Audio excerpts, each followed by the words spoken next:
Thanks everybody for being here. I'm Chris Walker, CEO and founder of Direct Booking Tools. Pretty fairly new structure in the vacation rental world.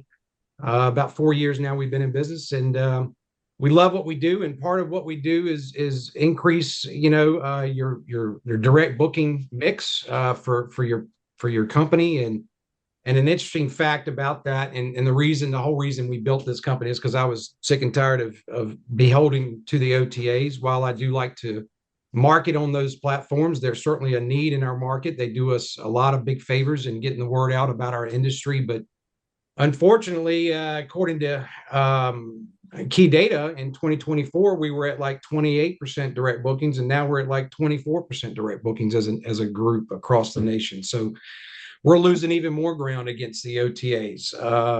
But we're here to help increase that. It's dramatically helped my own company, which is, again, why we built it. I went from 23% direct bookings, and now I'm at 70%. So it's been a fantastic product for myself. And that's, again, to help my own company out. Another interesting metric that we found, and something we didn't realize until we had put this together, was the conversion rate on our website was pathetic, and it's industry wide. Most websites only convert about a quarter to a half percent on average. At least that's industry average. At the time, I was at 0.23%. That meant I needed 260,000 visitors to get my inventory filled for the year. And now that I'm at 1.2%, I only need 50,000 visitors to hit my website. So it's the conversion rate is very impactful. I encourage you all to take a look at what your website conversion rate is. If you don't know how to figure that, take a look at what your direct website bookings were, say for 2025. Divide that by the total traffic that was on your website during 2025, and you'll come up with that number. And again, you'll probably be at a point something percent, surprisingly enough. As part of figuring out where everybody's at, we'd like to figure out where you're at. What is your percentage today? Are you less than 10%? Are you over 50%? We welcome you to put your comments so we can figure this out and see where everybody's at. Yeah, Chris, I'm really glad that you put this up as a poll. I think we sometimes ask this, but to your point, we really do want to look at OTAs as marketing channels. I think a lot of the decrease in direct bookings is somewhat due to volume and individual hosts, but it's also really important for us to look at OTAs as a marketing channel. It's then our responsibility to capture that guest and treat them well and help them understand why coming back for a direct booking and sharing the word about direct booking, which is part of why Chris's tool is so impactful on your website and through email marketing strategies, is that really showing those guests that booking direct is important. They will get better care, but it's also for you guys, the cost for that guest acquisition for a direct booking is much, much less. Typically, your ADR and the purchase price of that booking is much higher because you can add on ancillary revenue. You can easily extend a stay, do mid-stay cleans, all of the things that your software should be performing. You can increase the net value of that guest booking pretty dramatically on a direct booking versus an OTA where we're relatively limited. So long story short, sounds like you guys are a lot less than 10%, which is very refreshing. My message is let's make sure we speak to those OTA guests in one way, our first time direct booking guests in another way, and then our repeat guests are our most valuable asset, and making sure we are segmenting and talking to them in a specific way. So there's a lot of marketing strategies that go around these OTA bookings. Yes, it is. Yes, it is. And there's also a lot of money related to that. The bottom line is much stronger with the stronger direct booking that you have. One factor that people rarely think about is just the escrow account. People book with you. They give you their deposits 50%, 25%. You're hanging on to that money, for 90 days or even 6 months or a year out, and you're making money off. A lot of people don't even realize how much of an impact that is to their company just in being the merchant of record of that booking. So it's quite impactful if you run the numbers on your own company, how even that it's in itself can drive your bottom line. Yeah, and folks, Uh, feel free. We do have some polls, but feel free to put stuff in the Q&A if we're kind of glossing over something. We might answer it in stream, or we'll have questions at the end too. Sorry, Chris, Yes, go ahead. please do. No, no, absolutely. So PMs are losing revenue through various sectors, and leak one, of course, being the pricing inefficiency, traffic, waste in the middle of the funnel, and then conversion at the bottom. So, I put pricing first, and here's why: is because again, we just talked about how 75% of people are booking on the OTAs, and most people will be searching based on price in their search algorithms. They can sort the listings by price. So if you're not priced right, you're not going to be in the top rankings for people to see you rank up above the others or along with your competition at least. And so pricing is a very important factor. And being on those OTAs, you got the whole billboard effect, of course, and there's a whole nother conversation around the billboard effect. If you'd like some expert advice about billboard effect, please reach out to me and we can talk about that. But Jason, you guys set the prices on these properties based on so many different metrics. What do you see? Yeah. Well, first off, I'm glad to be here. For those who don't know me, so I represent RevMax. I've been in the industry for 11 years, and just recently in the past few years, it's been dedicated to just all of this. So data and revenue management. And this is like my favorite part of what I do now with my job. So thank you for having me on here. This is what I've seen with the conversations, even just from now this past January, is how people are still basing their pricing decisions on what they did last year, but there's so much has changed year over year. Like, I don't want to go over what I think everyone probably has heard 100 times that, okay, like post COVID, it's been, slowly less and less revenue and less bookings every year. Like we know that's been happening, but what's great last year, it's leveled out. It's now going up, and not just up. It's not just the rates we have to look at now. We have to really look at booking window, like your length of stay and your booking window, keeping your ADR a little higher. Well, I'll talk more about that there, but yeah, if that's not all right and in place, then yeah, you won't even get to a leak two or three. So I like this funnel.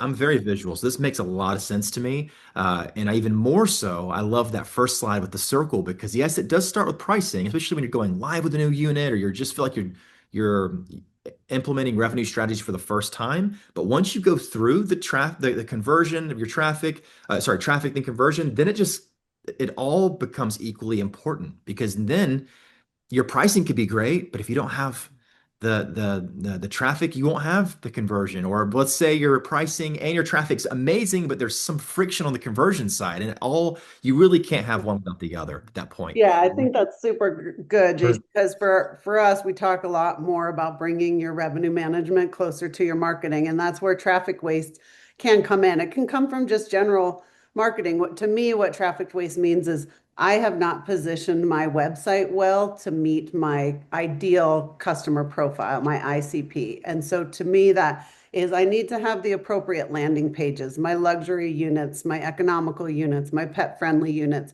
I need to be able to break out my inventory specifically to meet what my guests are looking for.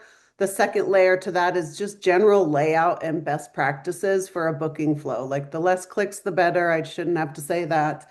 Um, Information, and I'll talk more about AI and how to start ranking in AI stuff, but that should be a lot of traffic. And if we're not setting up our websites appropriately, we're wasting that traffic. So we need to build that conversion funnel.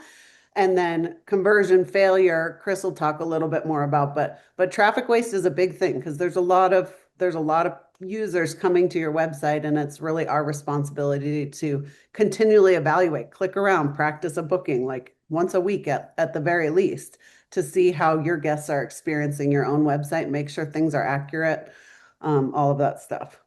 I was actually about to say that very thing is so many of us are down in the dogmire of our business and with our head down doing what we've got to do. And we do it very well, but sometimes you got to sit back and act like you're the visitor, right? And actually go do a Google search, see where you rank, and then okay, what landing page do you land on your website? Is that what you were looking for? As a consumer, traveling to your destination. what was your booking journey like? Did your website was your website fast? Was it reactive? Did it give you the information that you were looking for? If you were looking for condos, did you happen to get houses in that mix? I mean, things like that, to where you don't want to lose people's attention when they're on your website. You've got to keep them engaged and make it seamless, and then watch your booking journey flow. Even once you say, okay, book now, how is that journey look? Is it quick? Is it simple? Is it easy to read? Is it all those things? And are you also giving those trust factors on your website, such as security, and then the trust factors as far as payment processing and things like that? It's all about many things that come into once about getting people to convert on the site. And of course, our price comparison tool on websites has had a tremendous impact in showing people what the pricing structure is, and getting that conversion. But conversion failure is many more things, and we'll get into some of that as well. Yeah. um, so we Jason. talk about, yeah, Jason, you and your dynamic pricings, I talk about, I use a pricing tool, and man, can I tell you how many hours it saves me on a weekly basis, monthly basis, to have to keep from having to go in.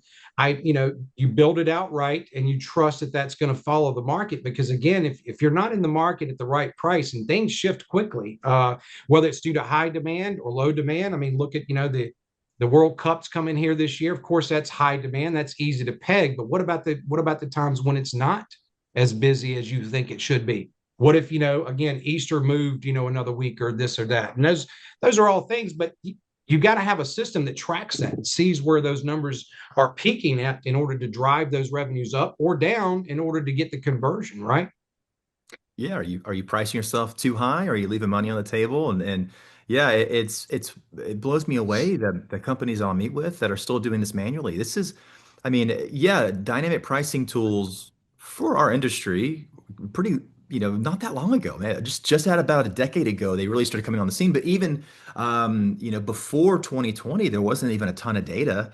That was getting pretty good, but now we're really, I mean, we're doing really well, and there's now multiple pricing tools and multiple data companies, and it's amazing. And I've either used them as a customer, or I've sold them, and I understand them really well, and they all have really great strengths each, and they're all great. So I recommend, if you're not using one today, obviously I love RevMax. It's a full revenue management solution, but go out. It's anything is amazing, because yeah, you just, how are you keeping up with it manually? I have no idea. And these are companies that have several hundred homes. They're like, oh well, we have a revenue manager. It's all manual, and I could not, because I'm thinking, Times that take. this exactly. Well, even this line here that it keeps you in the game without having to coach 24/7. I've coached baseball for the past 5 years, and with T-balls and like 9U, and you're still during the game constantly telling each kid what to do, and that's Mhm. exactly the perfect analogy of this, because you are still, you have, sometimes you have a tool, but even sometimes with tools, if you don't have it set properly, like you said, Chris, you still kind of feel like you're in there every day, and which is defeating the purpose. So, understanding what levers to pull, or what levers you have available, and then understanding how to pull them properly, get it set. So yeah, it is no longer a nice to have. It is a must have, no Yeah, I matter mean, what you look. like you said, 10 years ago, nobody had it. And today, probably 60% of your market has a pricing tool, if not more in certain markets, depending on where you're at. And if their systems are moving their prices up and down, you got to be in the game to do that. And you can't do that on a daily basis, because they will literally shift in a day's time from one time period to the next. Well, and There's also some.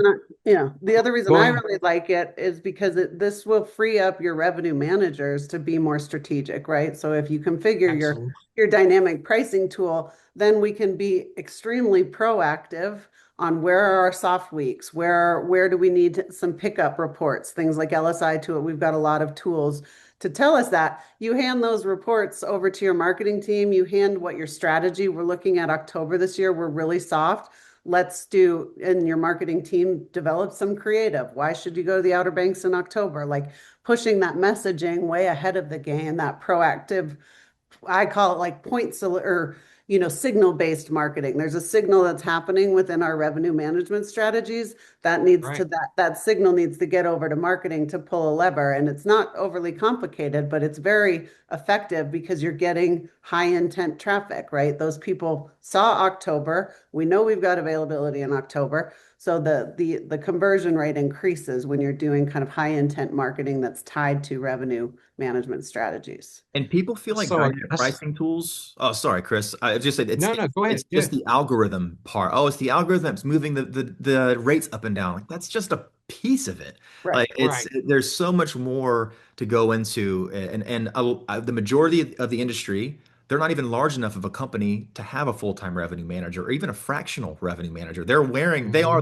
They're doing everything. They're guest services. They're making beds. They're the revenue manager. So man, you got to have something like this. So, like Robin said, to free you up to make more strategic decisions to help scale and grow. How are you ever? And be more creative. Yeah. Yeah. Yeah. Oh, and don't get me started. I'm a creative. I never thought I would be into this because it just feel like my creative brain and like the spreadsheet data part doesn't mix. But there is an art to this. It is not Yeah. just black and white numbers and spreadsheets. You really have to feel. No one knows your market better than you. I don't care. Like, yeah, the data is the data, but there's a nuance to it, and this is a great way to help with that.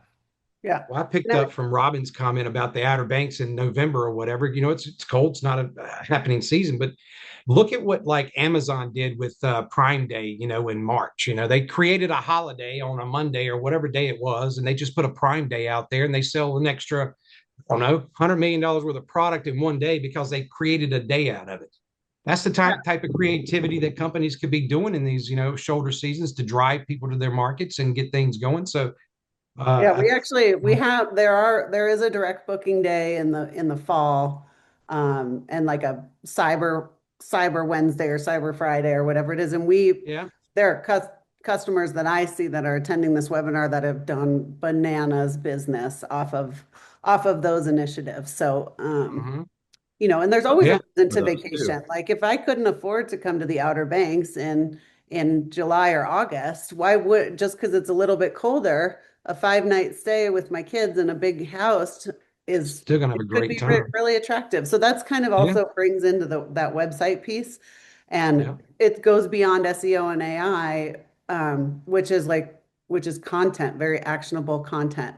And so the Right. AI piece we're seeing for that traffic base is really coming from a few key points, adding local content to your site, that's blogs and whatnot, making sure your Google My Business profile is loaded up with content because those AI engines are going to the most local source that they can, and they deem Google as the authority. So we used to just sort of lightly manage our Google My Business profile. That's a good place to be putting all your blogs, all your new listings, all of your things. It's one more task to post content, but it's arguably going to be one of the most valuable places for your AI strategy to be optimizing and focusing on that because that's where they're going to go crawl for the local expert content. They're not going to crawl the interwebs, for general content. They want to serve up very accurate content. And so they do look at Google My Business and local blogs as that authority. So that Yeah. would be my tip there. Well, and I also just did a search for my own company. You guys know I'm a PM in Hilton Head, have been for 17 years, and looking at the AI, and of course, you can't open a web page or a social media platform or anything today without seeing AI and all this stuff. So I actually went in and searched, said, okay, I took the page URL, I put it in ChatGPT, and I actually used all the different large language models and see what the differences were coming out of them, and said, okay, what do I need to do to make this an AI searchable page for my property?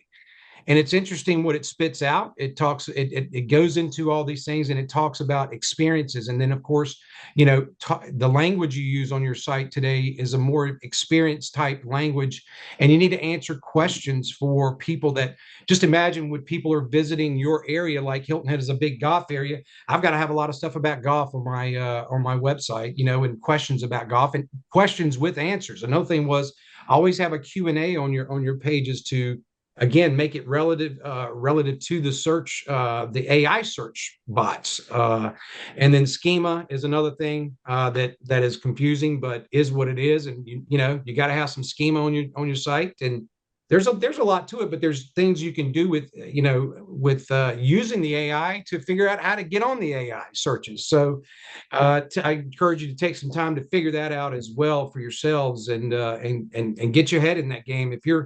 If you're avoiding the AI world, it's not going to help you in the long term. That's for sure. You're going to get left behind. So that's my thought on that. Yeah, and really making sure your marketing teams are doing that research, creating a brand voice, getting all of the content taxonomy pages dialed in on your website to match your traveler profile, and marketing those individual landing pages. You're not sending anybody to a home page anymore. You're sending them to targeted pages. Yeah. Absolutely.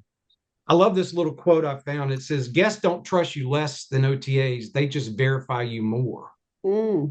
And that comes into, again, making sure you've got the proper information, proper landing pages. But, back to your Google My Business, make sure you've got strong reviews.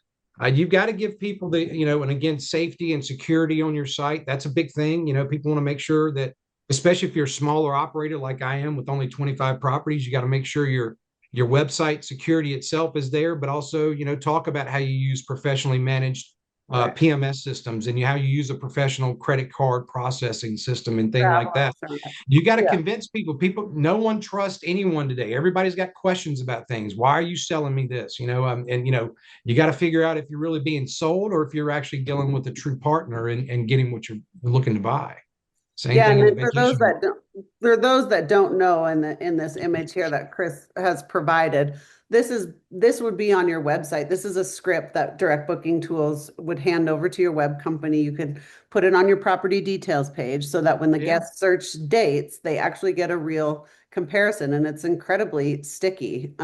Obviously, there's a $600 difference if I book direct, and that also allows me as a guest to truly build my experience, which is going to keep me sticky forever, because I can add my golf carts and I can add my babysitters and all of those things we can do at the checkout page. So it's a really fantastic tool for website stickiness. It doesn't take much for a webmaster to install.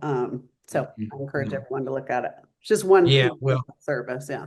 No, well, thank you for that. But yeah, I mean, as far as verifying and trust, there's no bigger trust factor than saving somebody money.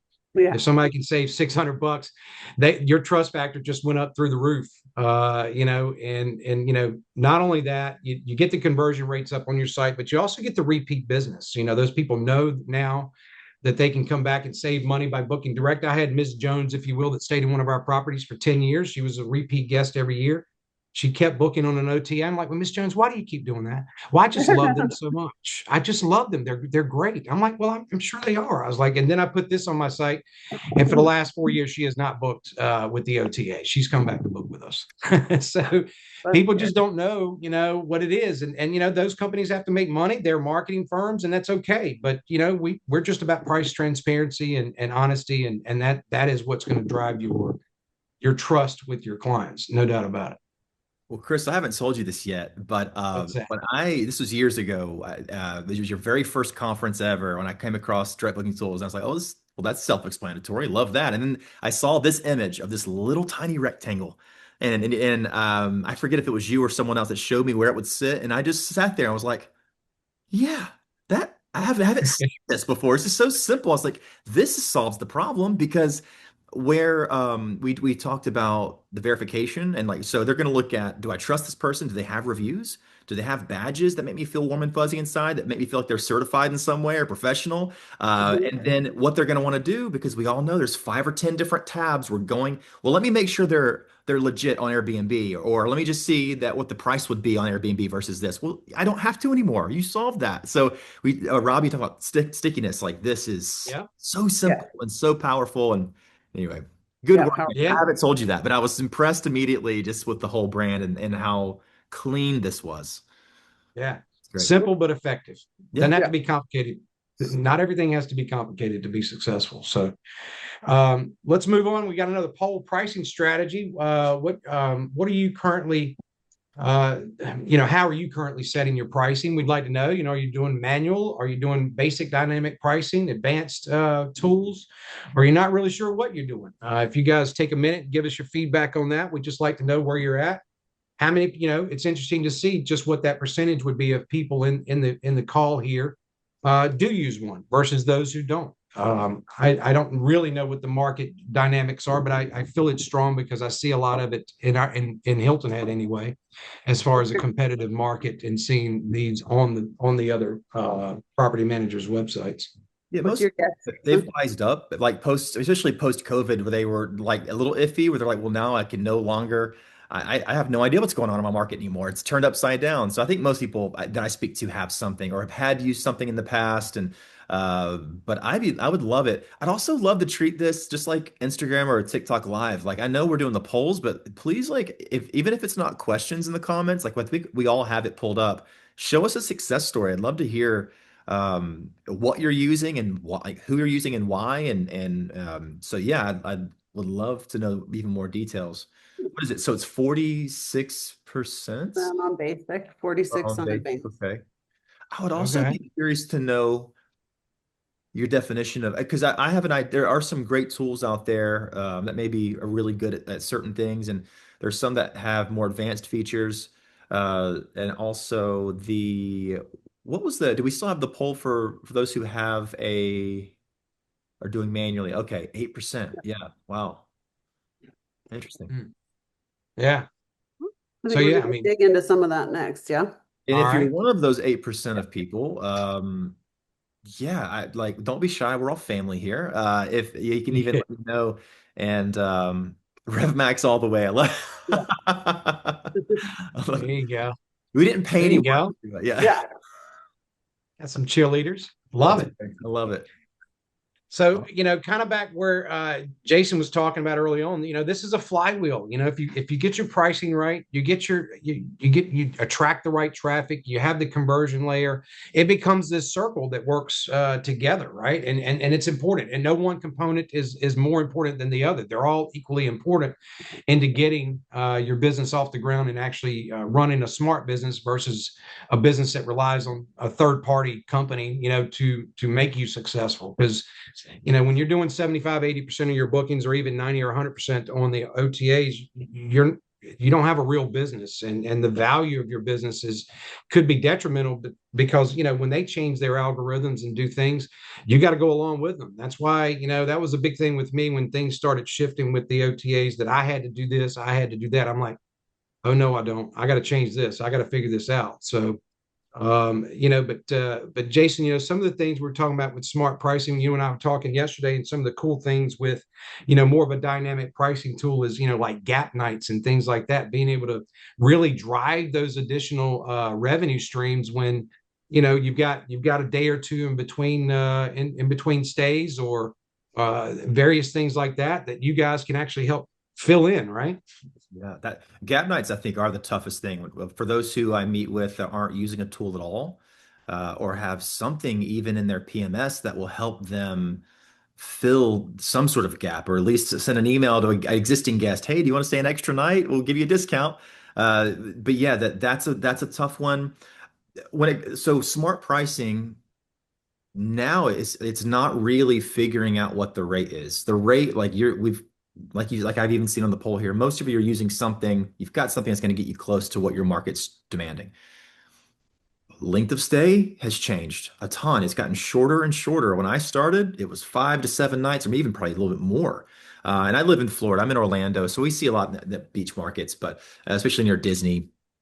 But nationwide, that was it. 5 to 7 nights was pretty standard. Now it's 2 to 4 nights is average. I'm getting more and more 2 nights than anything now. And it's And that funny. booking window has changed too. So The, that, the booking window's gotten shorter. It's People are shorter than it was squeezed, man. last year. Not by much, but it's still getting shorter. right. The Yeah. cool thing there for those who are going off of historical data, they go, well, I get really nervous 2 to 3 weeks out. I'm just going to Right. tank my rates. Don't, because the Right. data is showing the ADR is holding and actually increasing. So what's funny, people are booking more last minute. And I wonder if it's a generational thing. Like right now, like I'm turning 40 here in the next month. I've got 3 kids. Listen, I've got a great job. I can afford a good stay. I don't have to, do like a cheap budget stay, but also I can't really stay that long. I want to, I'm in Florida, so I can do a 2 night stay. And so that's, if you don't have that aligned, if you have a 4 night minimum, I'm not even going to see you. It's like a Right. smart pricing strategy that doesn't even matter if you're not even going to be visible, or be a part of the conversation. So, yeah, shorter length of stays. Make sure you hold strong. Hold on, and don't feel like you need to tank your nightly rate so soon. Um, Right. just hold on a little bit longer, and if you have the right data tools, you'll be able to see that demand and that trend of what everyone else is doing, especially if you've got comp sets against competitors of yours that you trust know what they're doing. Yeah, and I think like length of stay pricing is also a huge opportunity. You can, if Oh, you have a 4 night minimum, you can leverage length of stay pricing, release that 4 night minimum, and still get the Mhm. same rate for a 2 night for 4 night. And to Jason's point, like if I'm booking in a shorter window, availability means everything to me. I'm willing to pay more. If I can get to the right property and I know I'm on my way or I'm gonna get there in 2 days, I'm willing to pay more yeah, for a nice because price. Yeah. yeah, if only a quarter of the property managers in the area are even allowing a 2 night, like, I mean, that's, yeah, you've got to do it. Mhm. So length Mhm. of stay, I didn't get into, but I'm glad you Let me did. show you. And I'll do it real quick. I don't want to take up too much of the time. But yeah, length of stay pricing is something that I didn't even really feel like I understood how important that was. It was always a discounting model that I thought of before. Buy 6 nights, get a seventh night free. Now it's the opposite, Mhm.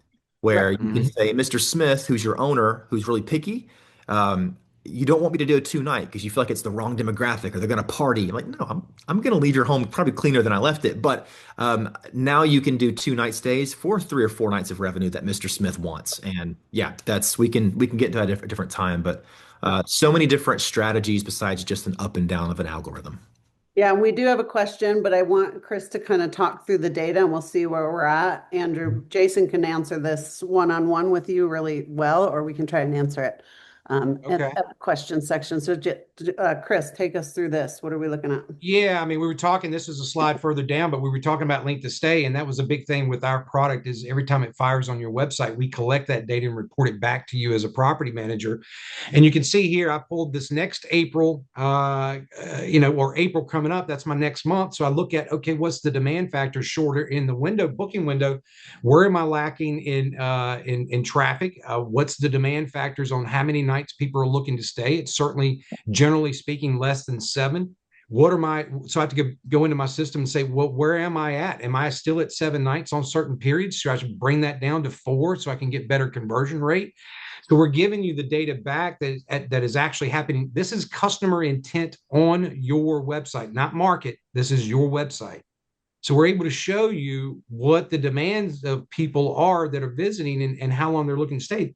And it's not always about contracting nights. It could be a situation where you're in the spring and you actually only have 4 night minimums where people are actually looking for 7 or 8 nights, and you need to go actually blow that up so you can actually get those 7 night conversions in your inventory. So it's a mixed bag. You can actually narrow our data down to the property level, even the neighborhood level, the city center, even a villa complex if you wanted to get that into those kind of granular details of when people are looking to book in those certain markets.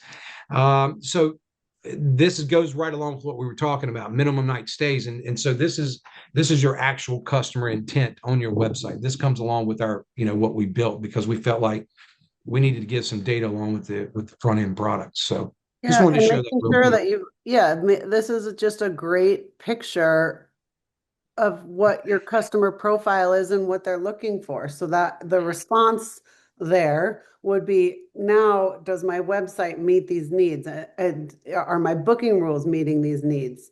So on and so Right. forth. So there's an evaluation that you can learn from this. And then, the response would be to make some adjustments in most cases.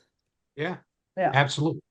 So I just wanted to throw that out there. We can get back to where we were. I think we were here talking about these points here, but we can move on and Yeah, I think we touched on a lot of that stuff. yeah, High intent traffic is really important. There's a lot we can do, and again, leaning or seeing what your revenue management strategies, your pricing strategies are, will also lead to better high intent traffic amongst some of the other things that I said. So, um, sure.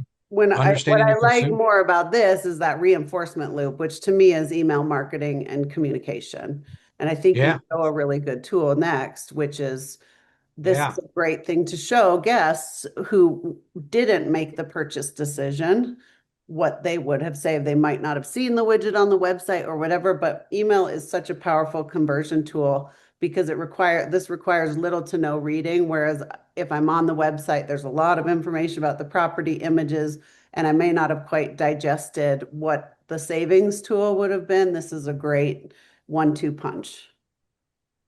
Yeah, this we came up with the idea that we took a screenshot of this. Is actually the lower 20% of my email marketing pieces that we send out, and we take a screenshot of the tool and put it in there. I mean, because look, at the time, 77% of my clientele were all coming from third parties, and they didn't realize me as a company what we were doing and our pricing capability against those OTAs.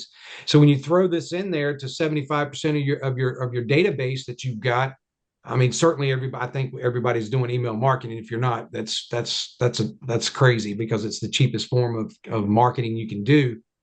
But to see we were at a 0.52% conversion rate. We went to a 2.5% conversion rate on email marketing in the first spring that we did this. And so it's had a huge impact on our being able to convert those people back out of the OTAs and back onto our website. And that's part of where went from 23% direct bookings to 70%, because people received the message in their inbox, saw the difference, and they're like, yeah, let's go back here and rebook with them direct. So Yeah, again, and it's then just again here, powerful messaging. yeah, it's powerful to you or to PMs as well, because even though this is priced at $3,900, the odds of that guest expanding their stay with experiences, add-ons, mid-stay cleans, extending their stay is much higher in that direct Travel insurance. relationship. So the revenue Absolutely. on this guest has much more Tremendous. potential than locked in on an OTA booking. Yeah. Um, Absolutely. We have a cart abandonment tool that comes out when people are booking on your site too, and suggests that people take the savings that they're seeing here, that's $700. Hey, why don't you apply that and buy the travel insurance, which costs $350? So the perception is you're actually still saving money, and you're getting an added benefit of actually having travel protection for your stay. So, Right. Yeah. all good stuff. Direct bookings is definitely What's the key next? factor. Again, go back to data. We pulled data. We came up with a new slide or a new platform. And again, I apologize with some of how these things view on a slide deck, but we came up with how many people are looking to get a price quote but don't book. And do you happen to have any idea how much leakage you're getting in your system? And we came up with this data dashboard here that shows exactly that. In studying at the time, we were at 15,000 properties. If you got more than 20 price quotes for the same arrival date, so you can see this one's gotten 245 price quotes for the same arrival date for the same length of stay, they've got a lot of leakage here in their marketing. People are not buying what they're selling. But we went further deep into it. Besides just knowing how many times it was price quoted, we wanted to know, okay, what did it book for when did it book last year? For 2025, when did it book? This booked well in advance. I'm sorry, this is an older number, but for 2024, it booked in February for a July arrival. And you sold it for 19.5. That's basically a rack rate price because you're 5 months out from the arrival date for a property. You probably were at rack rate. Then for whatever reason, your systems or your people or your staff or whatever happened, and you came out this year for trying to sell it for 29,000. I mean, a $10,000 increase in pricing. So we're giving you this dashboard to see, does that make sense? I don't know. Maybe the people added a pool or they added another bedroom or something like that. Then that kind of thing makes sense to you, and you don't do anything. But if you look at this and you really look at how they jacked the price up, now they're trying to sell it for less than what they sold it for last year because they overpriced it going into the next year's market. So this data alone is so impactful when it comes down to understanding what people are actually seeing and whether or not they're converting on what you're selling. And we're all selling all kinds of things, but this is huge for your company to be able to see this type of data. I love it. Yeah. So this is just another piece of the data analytics that we've got, and so many companies have used this to correct their overreach, I call it, in pricing. Yeah. Maybe they've got a slight little algorithm that they needed to change in their if they're using a pricing tool, they maybe had a mistake in their algorithm. They were able to go in there and fix it so that this mistake doesn't happen again. So the goal is to get these numbers down and not even have a report like this, but Right. most companies do. Yeah, Yeah. for Close sure. those gaps. Yeah. All right, one more poll we got here. Um, Website conversion readiness. How would you describe your current website and marketing setup? Professional marketing, good website, but limited marketing, basic website, outdated marketing, not real sure. We'd like to hear from you on that just to see, because times have changed so much. I mean, we see thousands of sites throughout the year being in this business, and it's some of those sites out there are pretty tough, and people need to reinvest into retooling their business based on what they're forward facing. So Real quick, Yeah. Chris, yeah. Zoom is not letting me launch that poll, so Oh, I'm not sure what's happening there. Okay. Let's just Well, go in the chat. Yeah, type it in the there you chat, go. your answer. There you go. Yeah. Okay. No Yeah. problem. We ad lib. Yeah, I would be curious about this, and I think part of, where I come into play is having myself or the team over at Blue Tent are really positioned to have strategic conversations about you, about your website and what you're doing, and looking at where opportunity is. That's where marketing Mhm. is complex and but super effective. And so I did get a question the other day about like, what's the average conversion rate of a website? Totally depends. Like you could have the best website. If you're not doing any marketing, there's no guarantee. So there's just a lot of things to kind of learn there. Yeah. Mhm. Mhm. All right. Well, I think that pretty much does it for us. Do we have any questions out there, Mike, that we need to answer or address, or anybody got any questions for any of us that we can help you out with? Go There's ahead, one Jason. that came in from Andrew that I'd love to respond to now. The question is, many of our homeowners are used to a fixed seasonal pricing structure where rates are set in advance. And this is really common. A lot of folks feel like, owners that have been around a long time, that they don't have a lot of freedom to change that. They have a little more control about what's done.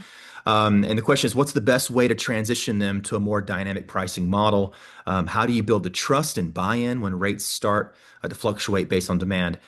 Easiest way, and this takes the pressure off you. I'm a people pleaser. I want to make sure you would keep them happy, and they don't get, you don't want to be the bad, bring the bad news. But if you just bring the data, third party from your pricing tool or your data tools that will provide this for you, and say, hey, look, we've got John over here, that similar home, he made $25,000 more than you did this last year. And this is why he's allowing me to have less length of stay, or he lets me to have a little bit wider guardrail than you're letting me, Mr. Smith. And this is just the facts. So if you'll, let me have it more control, this proves I can make you a lot more money. So it's letting the data, exactly, stuff like this, Mhm. tell the Mhm. story. And if you are using a pricing tool, Andrew, and for sure there should be some reporting that you have, or even screenshots that you can just take of revenue. Maybe you could, if there's any sensitive information there, you can block that out. But yeah, you should be able to just provide this. Say, hey,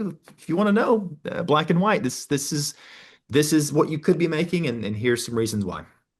Yeah. Andrew, I've got one of those clients this year. He's stuck in 2022 and he won't let me reduce rates. And I'm like, I can lead the horse to the pond, but I can't make him drink, kind of thing. And so I pull up his property in our data analytics. I run all these metrics that we have, and I say, look, people are looking, they're just not buying what we're selling. I can't make people buy it because if you take this and you look into the market, you're just overpriced. And now you've got some real data. You can actually download these as a PDF format.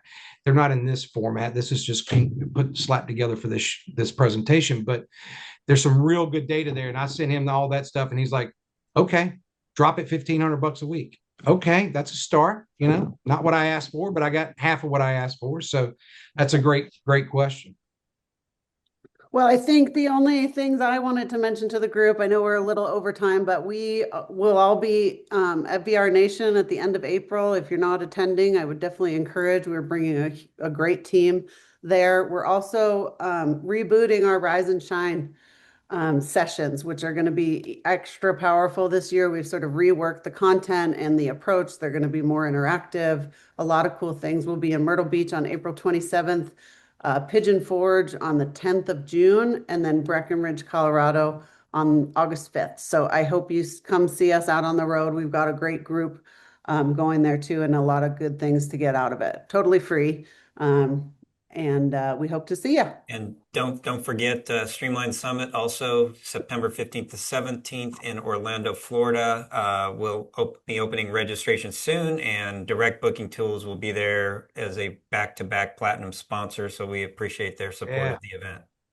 Love that show. That's a great show. I mean, it really is very impactful, very informative, great people, a lot of networking.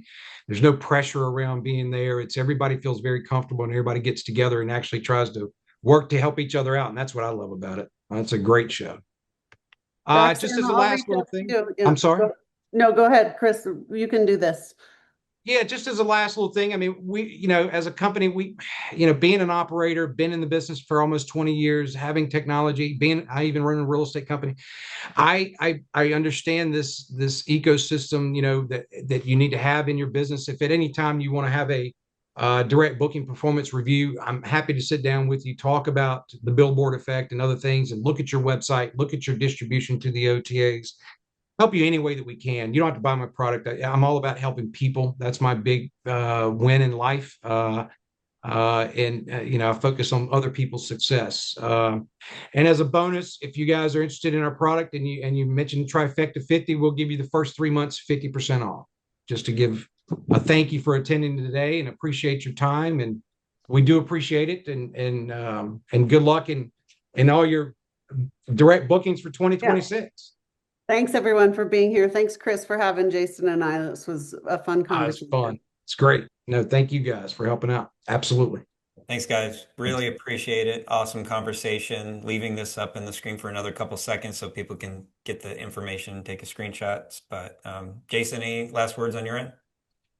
No, I'm excited to see everyone for conference season, and same goes with Chris, with Robin, and I. We treat these meetings. If you're not using one of our tools and you feel like, hey, I want to know something, I know Robin. We all treat our meetings as true in-depth consults. These aren't, don't feel like you can't meet with us or reach out to us because we're going to try to pitch you and try to sell you on something to hit a quota. It's never that. We want to help you in all your areas and just shoot the breeze about how we can help in any way we can. So excited, and hopefully you could reach out to us and we'll talk to you soon.